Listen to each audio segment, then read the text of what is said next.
Muy bien, hermano, en el nombre del Señor. En esta mañana vamos a abrir nuestra Biblia del Evangelio de Mateo.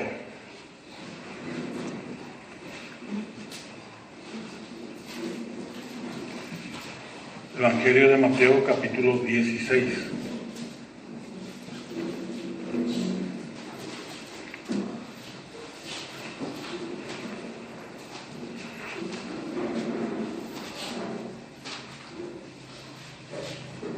Mateo 16, el verso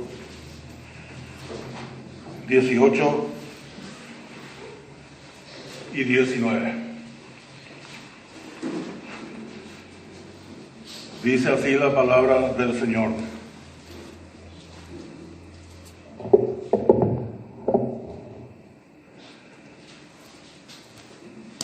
Y yo también te digo que tú eres Pedro, y sobre esta roca edificaré mi iglesia, y las puertas del Hades no prevalecerán contra ella.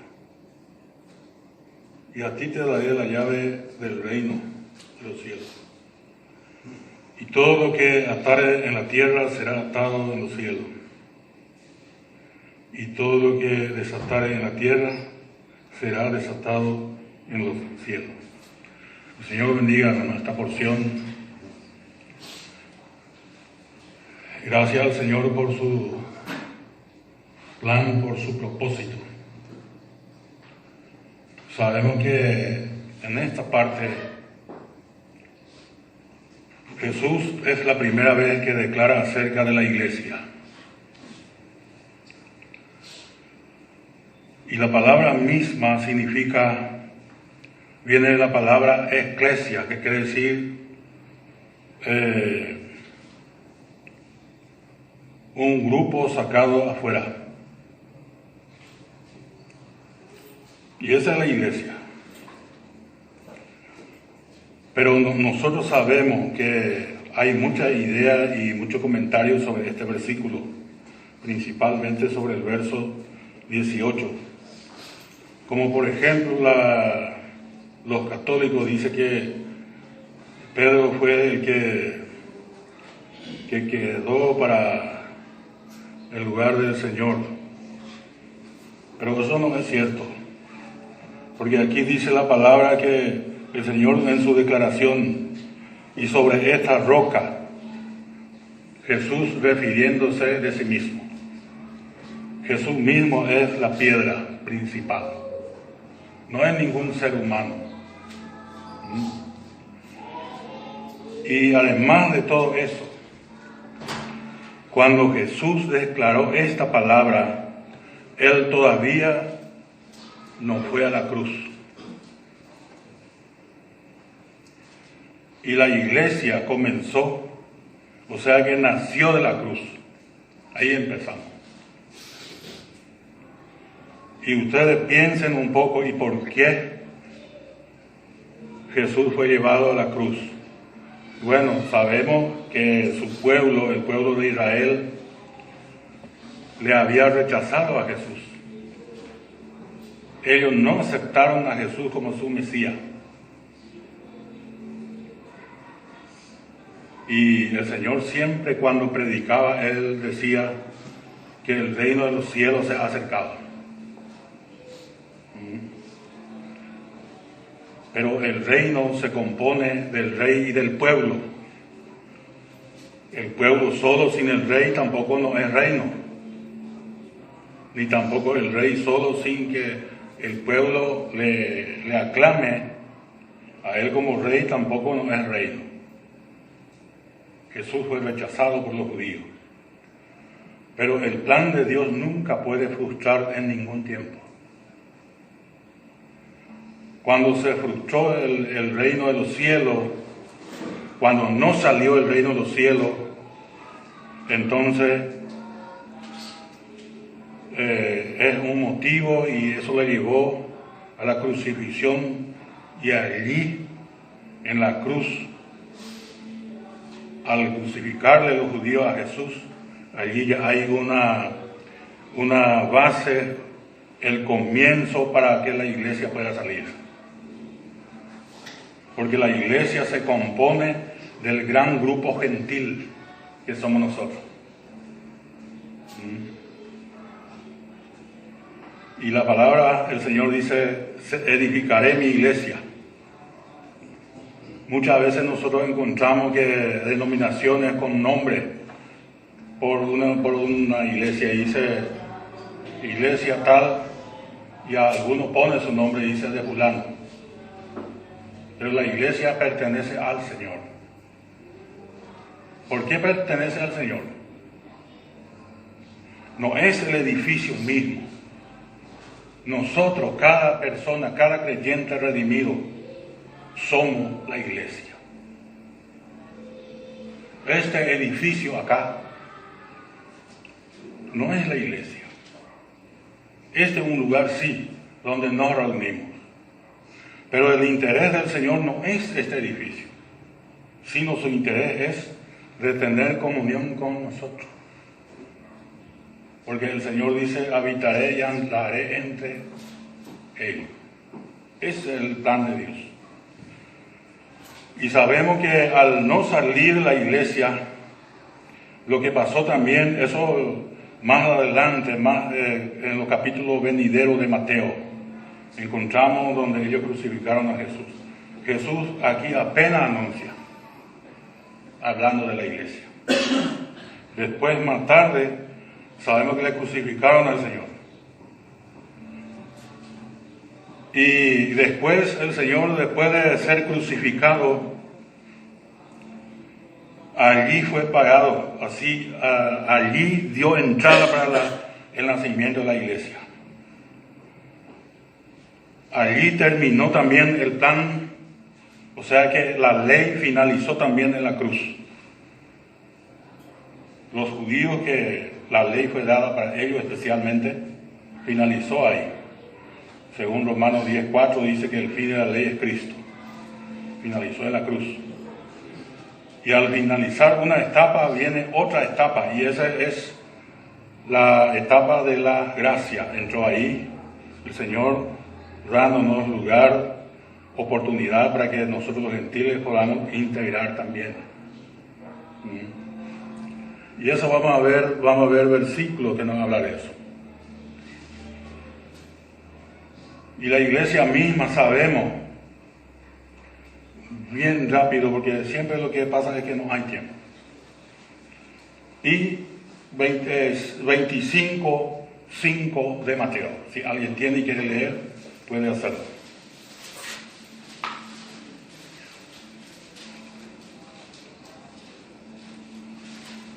Y tardándose el esposo cabecearon todas y se durmieron. Ahí era. Refiriéndose del Señor. Y muchas veces la iglesia le tiene ya al Señor por tardar, ¿verdad? Así dice la gente. Yo escuché ya muchos mensajes, dice, y el Señor todavía no viene. Y acá la palabra dice, y tardándose el esposo.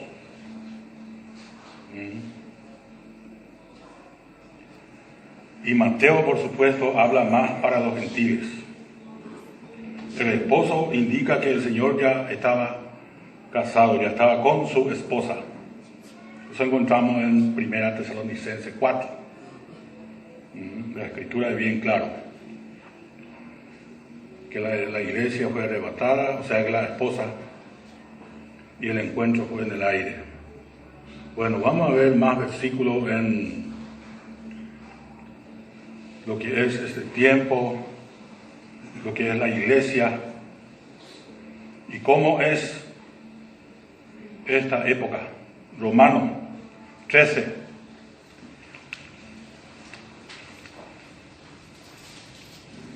Epístola de Pablo a los Romanos 13, versos 12 y 13, 2 versículos.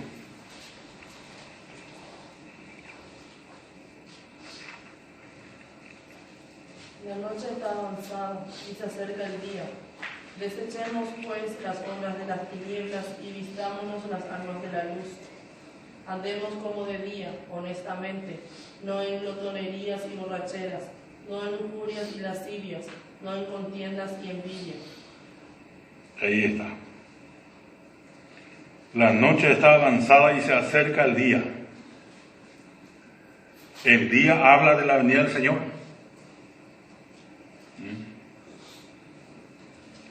¿Por qué esta edad de la iglesia es tan oscura espiritualmente? La oscuridad, hermano, es la ausencia de la luz. No puede en un lugar, hermano, estar las dos, la tiniebla como la luz. ¿Por qué oscurece? Porque se ausentó la luz. Y el Señor ahora, ¿dónde Él está? Está en los cielos. Con razón que es oscuro.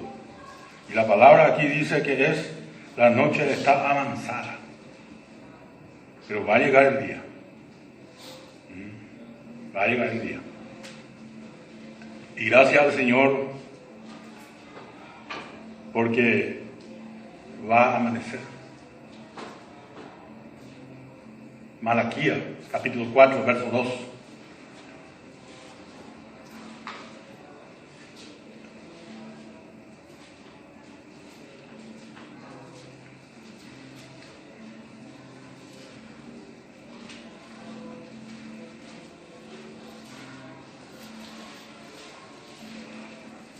Mas a vosotros, los que teméis mi nombre, nacerá el sol de justicia, y en sus alas traerá salvación, y saldréis y saltaréis como becerros de la manada.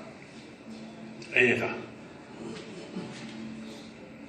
Habrá regocijo cuando el Señor vuelve. Mayormente el grupo, o sea, la iglesia. Dice, nacerá el sol de justicia. El Señor va a hacer justicia, ¿no? El mundo está lleno de injusticia. Por eso cuando nosotros miramos a veces la noticia y pasa algo, ¿y qué es lo que le dice a la gente? Y la gente dice, yo pido justicia. Y eso es lo que no hay. En el hombre no hay justicia. Lo que hay es injusticia. Pero en el Señor no va a ser así. En el Señor hay justicia. Él va a venir. Gracias a Él por eso, hermano. Y ya va a amanecer. Se acerca el día. Y de eso también nos habla en Tesalonicenses. Andemos, dice, como de día. Y nosotros tenemos la luz del Señor dentro nuestro. Pero nosotros, antes de nuestra conversión, hermano, ¿dónde estábamos? En la tiniebla. Fuimos sacados de un reino. Y el príncipe era. Ya sabemos quién fue nuestro amo anterior, ¿verdad? Y nos tenía en una oscuridad. El enemigo no quiere que ninguno de los que está con él vea. Donde dice también otra parte que el enemigo cegó el entendimiento de los incrédulos. Para que no resplandezca, dice la luz, la gloria del Señor. Pero nosotros le agradecemos al Señor, hermano, porque un día el Señor nos ha sacado a la luz. Y las cosas que vemos ahora, ¿verdad? La luz podemos ver todo. Gracias al Señor por su misericordia. Efesios 5, el verso 11.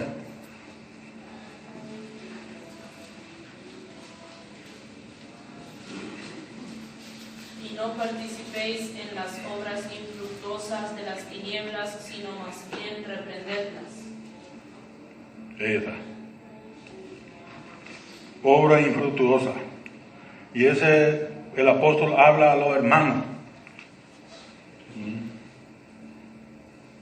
de las tinieblas. Y el agente de la tiniebla es el enemigo, el diablo. Y el Señor de la luz Dice Jesús en Juan 8, el verso 12. Un versículo. Lo que tiene puede leer.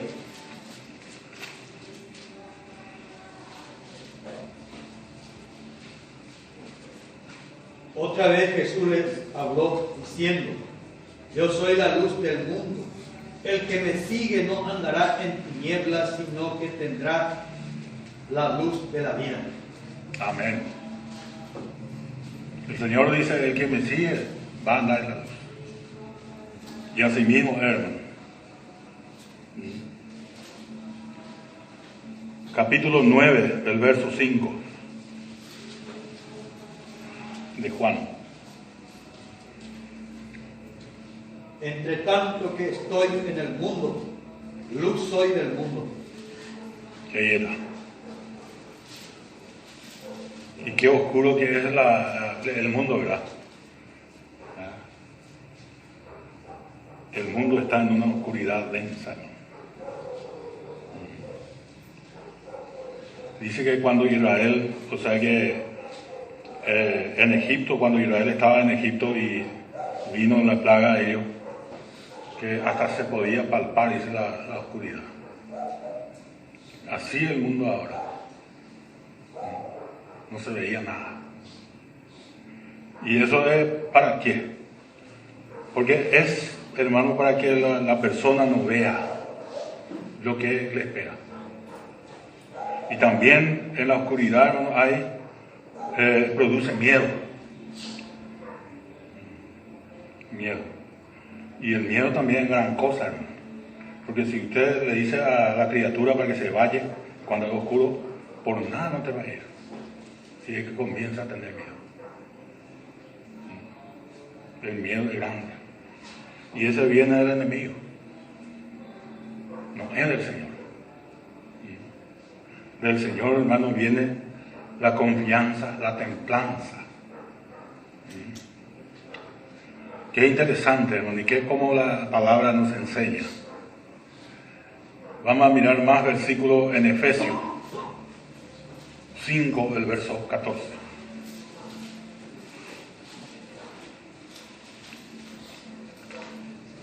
Por lo cual dice: despiértate tú que duermes y levántate de los muertos y te alumbrará Cristo. Ahí está. Lo que ataca al creyente y a la iglesia en esta época, hermanos, es el sueño. Ustedes recordarán cuando el Señor, antes de enfrentar la cruz, ¿qué el Señor le dijo a sus discípulos? Cuando fue en el monte de los olivos. ¿Has podido velar? Y no pudieron, hermano, de tanto sueño. Y después llegó el momento y el Señor, ¿qué le dijo? Vamos, dice, se acerca el que me entrega. El Señor oró solito. Él no durmió. No. Y después, más tarde, vemos que Pedro le negó a Jesús. ¿Por qué le negó? Porque él no oró. Imagínense. Y sabemos, hermano, que en nuestro cuerpo natural existe la debilidad. Por eso el Señor dice: la carne es débil, mas el espíritu está presto. La iglesia en general, hermano, está en un profundo sueño y el Señor va a venir de repente. Y hay otro versículo donde dice el Señor, cuando Jesús dice: vuelva a la tierra, ¿hallará fe en la tierra? Es escaso, hermano, la fe como la plata. Escasea. Así también la fe. Bueno, la iglesia, vemos entonces, hermano, cómo está. Y nosotros, hermano, la iglesia no es, como ya hemos dicho, un edificio, una estructura de una edificación natural, sino la iglesia la componemos todos nosotros.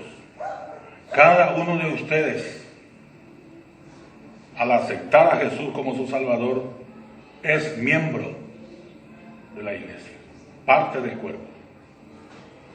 En el momento que la persona acepta a Jesús como su Señor y Salvador, le recibe en su corazón al Señor, llega a integrar, a ser parte de la iglesia. Y gracias al Señor por la provisión que hay. Y el Señor eligió a un apóstol, a un perito, arquitecto. Eso encontramos en Corintios. Si alguno dice va a edificar, mire cómo sobreedifica. La base ya está todito. Nos alimentamos, hermano, de la enseñanza del apóstol, de este arquitecto, para ser edificado. Efesios.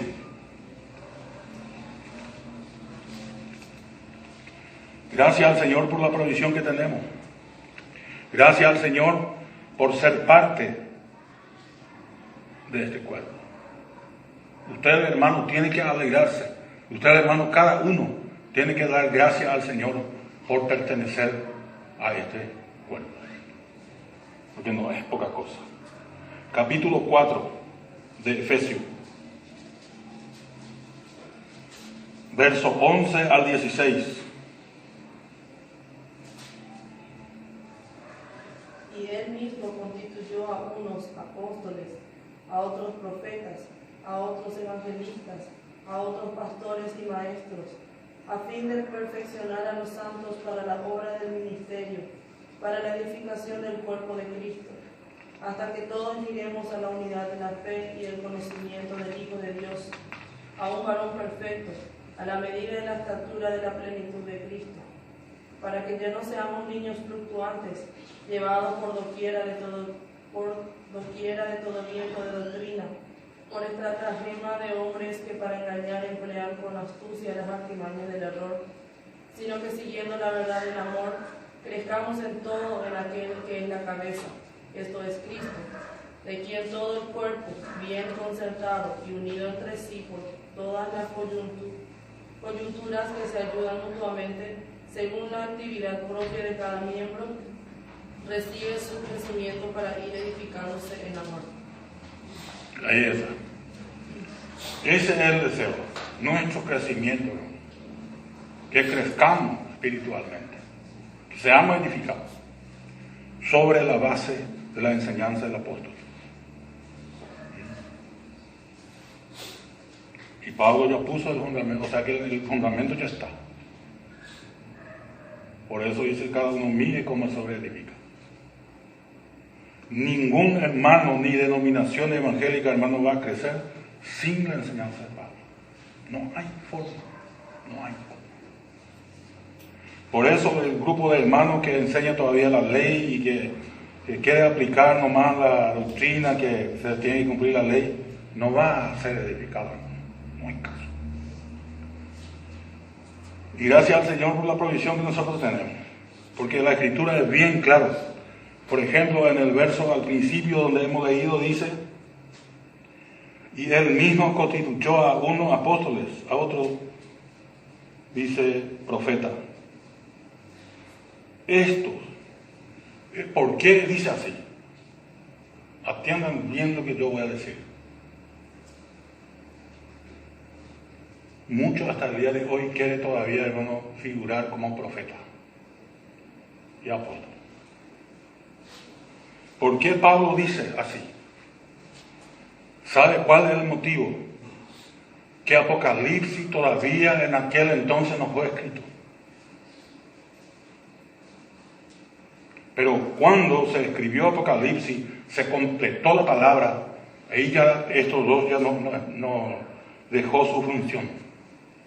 Después estaban evangelistas, pastores y maestros, eso sí.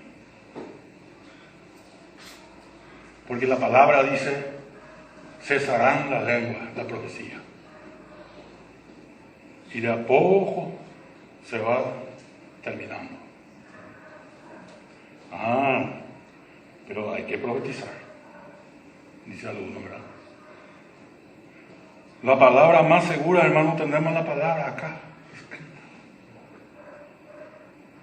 Y todo lo que es de más, y si la persona le dice, venga a escuchar al profeta, porque yo escuché ya que hay denominaciones así. Viene para la reunión, se sienta el profeta ahí, supuesto profeta, ¿verdad?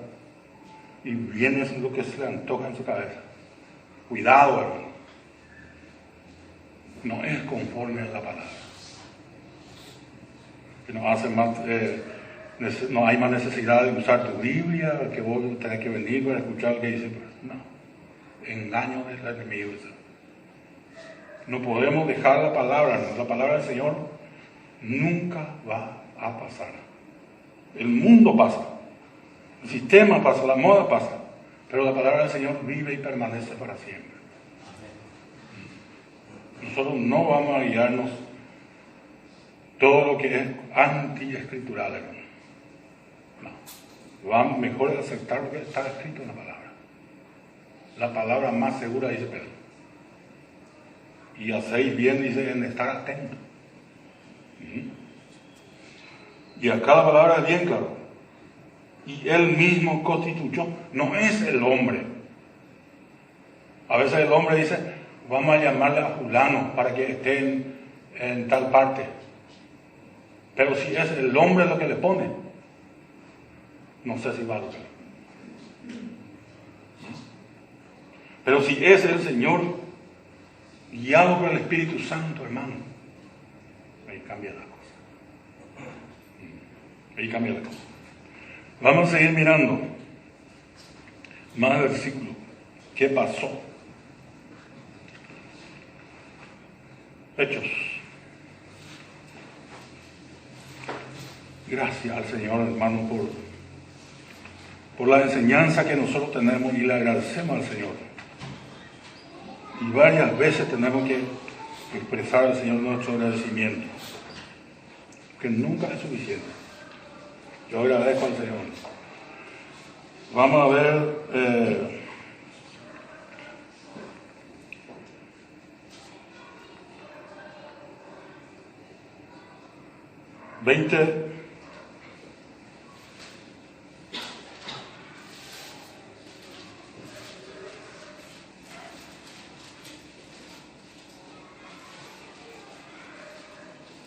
el verso,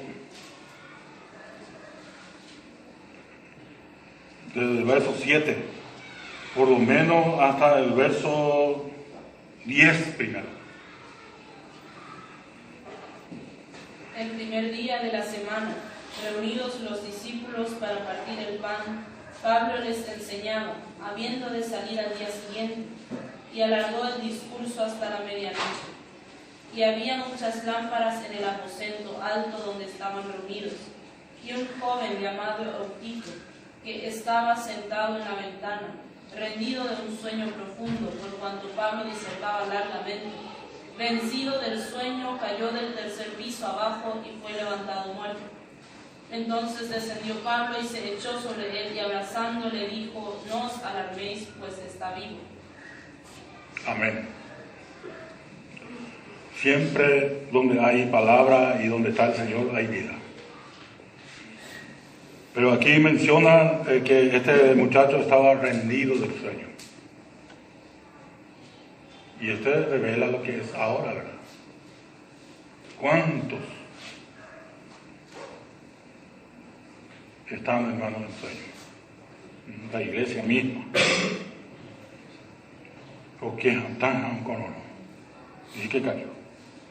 Y Pablo dice que daba el discurso porque había de salir al día siguiente. Daba el mensaje, y muy importante era el mensaje.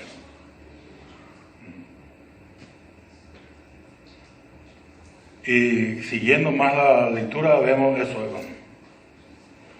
Y dice hasta el alba. ¿Y acaso, hermano, su mensaje él nos sigue dando hasta ahora? Que ahora mismo, esta época, en que nosotros vivimos es el alba, hermano. Resuena su mensaje para nosotros.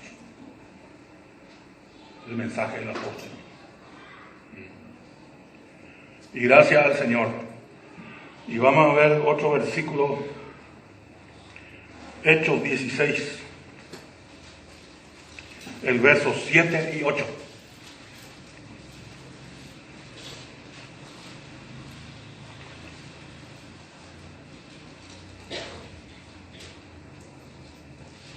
Cuando llegaron a Misia, intentaron ir a Bitinia, pero el Espíritu no se les permitió. Y pasando junto a Misia, descendieron a Troas. Los apóstoles eran guiados por el Espíritu Santo. Tenían el mensaje. Y muchas veces así pasa también con nosotros, hermano. Si el Espíritu Santo guía, hermano, no hay por qué preocuparnos. Aquí dice el verso 7, que el Espíritu no les permitió. Y eso es por algo. No les permitió. Pero lo importante es que el hermano, o sea, el apóstol, estaba guiado por el Espíritu Santo. Vamos a ver más versículos. En 1 Corintios 16, el verso 7.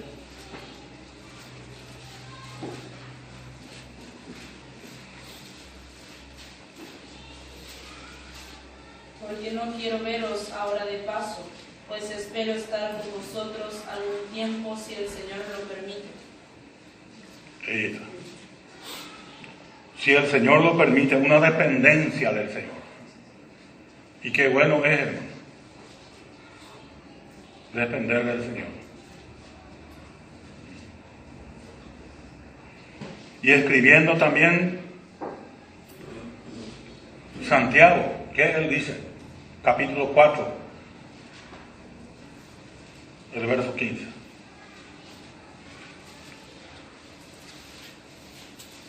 Santiago 4:15, ¿qué dice? En lugar de lo cual deberíais decir, si el Señor quiere, viviremos y haremos esto o aquello. Ahí está. Por eso es importante planificar nuestro propósito con el Señor. Y tenerle al Señor en cuenta y contar con Él, si el Señor permite. Eso es importante. Eso es lo fundamental. Y el Espíritu Santo guía las cosas. Si leemos Hechos 13, los primeros 3 versículos, vamos a leer un poco para ver. Eso es fundamental. Dependencia del Señor, guía del Señor, eso lo vale. Ahí no hay equivocación.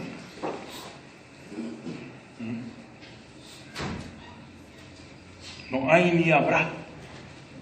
Hechos 13, hermano. Hechos 13, 1 al 3.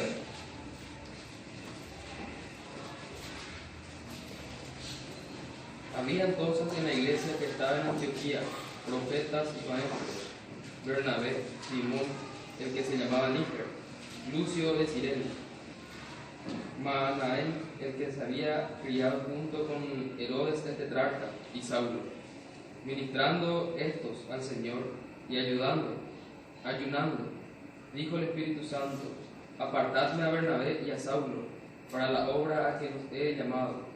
Entonces, habiendo ayunado y orando, les impusieron las manos y lo despidieron. Acá hay una dependencia, guía del Espíritu Santo. Y acá no es como se menciona ahí donde al principio hemos visto y la iglesia llamada católica dice que es Pedro. No, Bernabé y Saulo. a la obra que Él ha llamado, la iglesia. Sabemos que Pedro fue judío